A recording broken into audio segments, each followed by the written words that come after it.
So hey chicks, let's chat. Listen, we here now. It's election day. Um, I'm excited. I'm excited for a lot of reasons, and outside of the outcome that I wish for, right?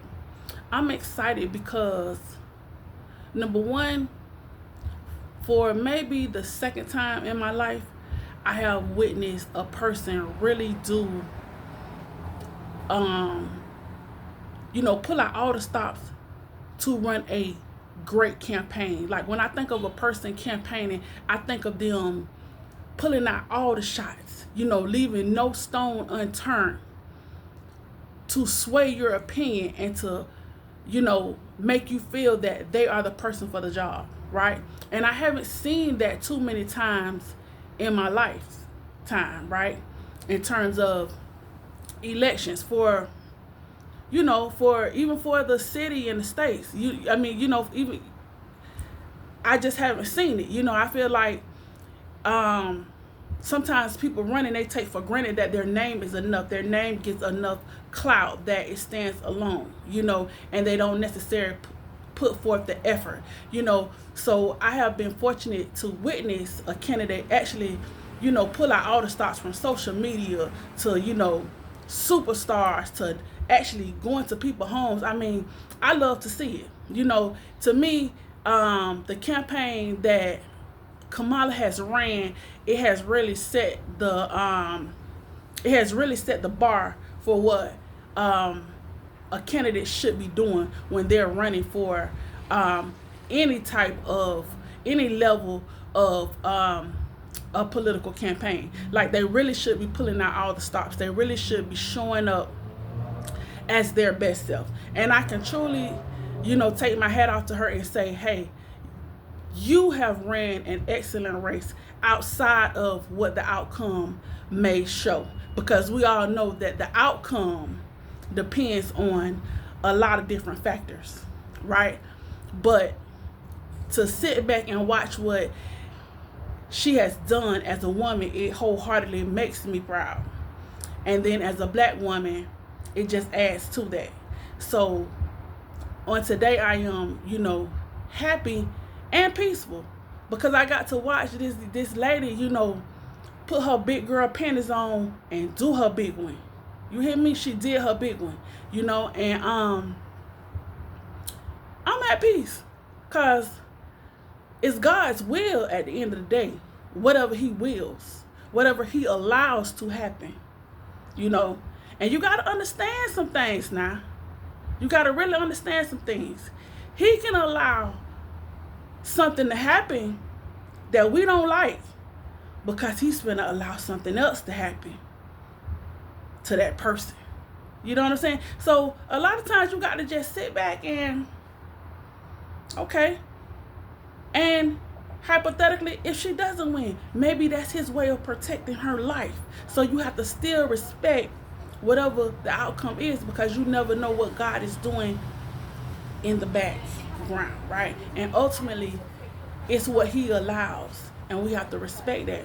And I'm on board with whatever it is. I'm totally good with it, what it is, because like I said, I got a chance to witness something in this lifetime that I have not seen at that level. The only other thing that I can compare it to was Obama's first term when he had an excellent grassroots effort, and he really did his thing, both terms, but I really seen it more in the first term, right? So it's just been excellent to watch, right?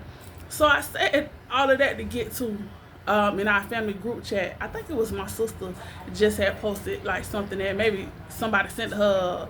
It was posted or somebody posted it, and it said, let me go get something to eat in case it's white only signs tomorrow. And it's the sentiment of kiki ha ha to that, right? So I replied, hey, at least my brother cooking, boy, he'll be a millionaire overnight if that should happen. But the reality is that we ain't going outside like that. That's not going to happen. We're not turning back those hands. We would not allow those hands of time to be turned back in that way. That's not to say that people would not try it, but people would not be going for it, right? So in a sense, you don't have to worry about those things, right? But the reality is that you may not have to worry about the upfront in your face type of stuff, but you do have to worry about the behind the scenes stuff, right? So that brought me to thinking, in the event that something like that, as far-fetched as it is, would happen, and it went back to the white only signs,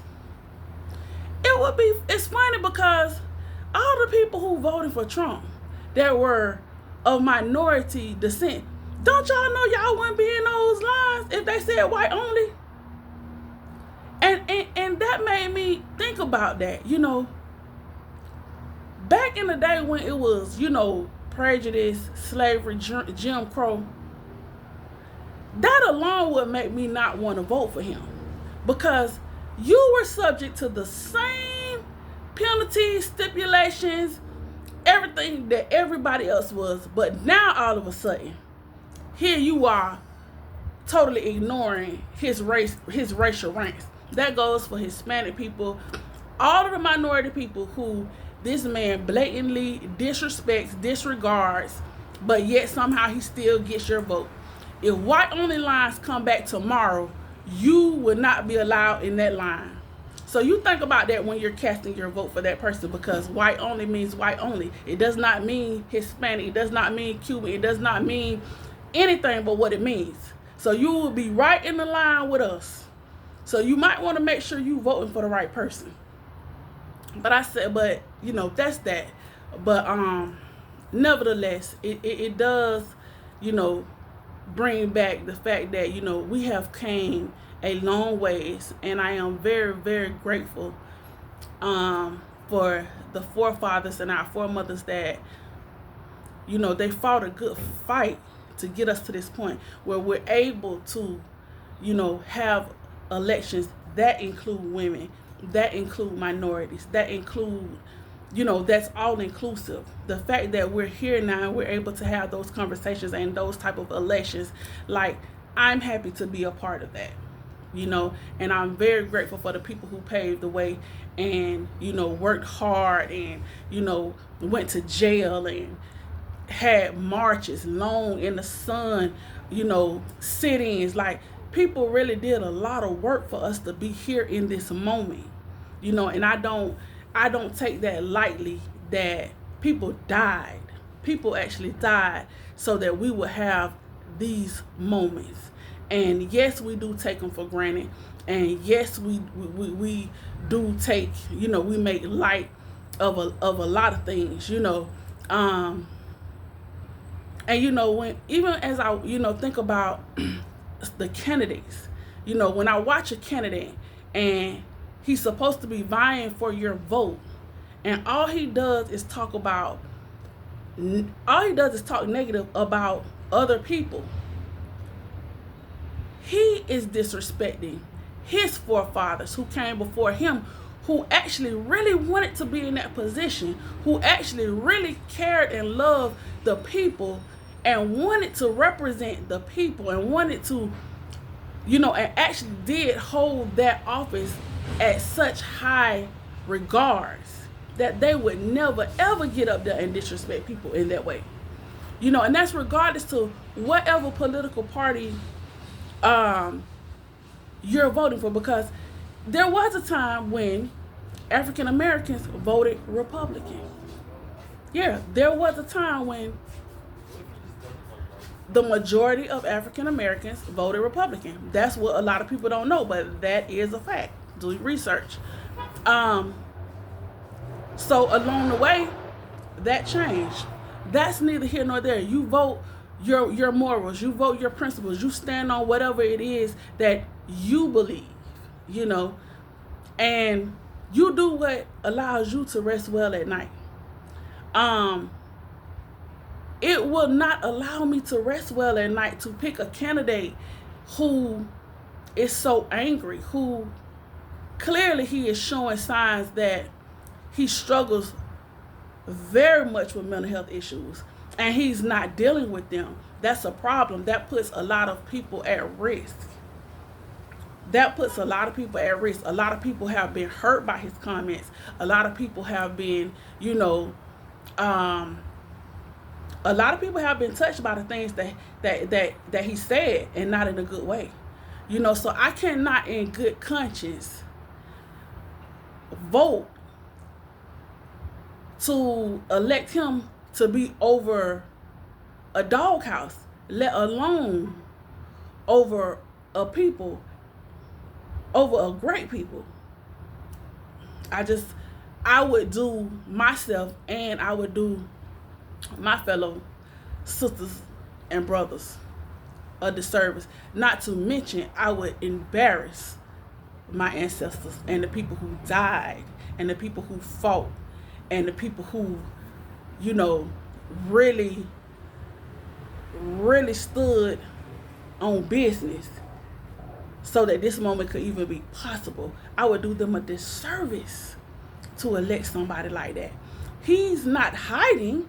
He's showing us exactly who he is every chance he get. And I thank him for that, because it helps me to make a much more informed decision.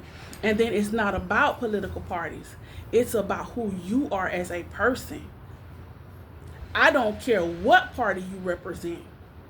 If you were representing the Democratic Party, it's no way I will vote for him.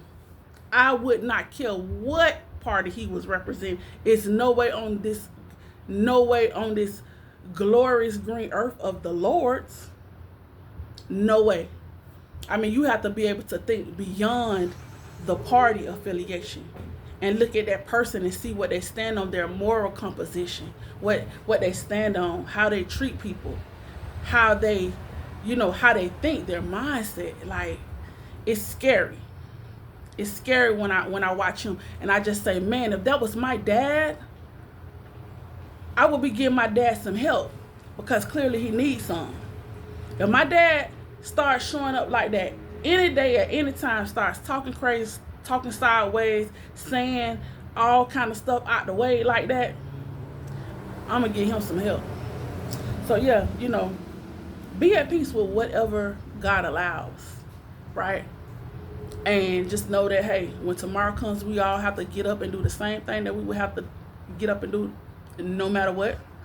So I encourage y'all to continue to, figure out what it is that your purpose is. Continue to, figure out what you're supposed to be doing, how you're supposed to be doing it, how you can do it better. Have a good one.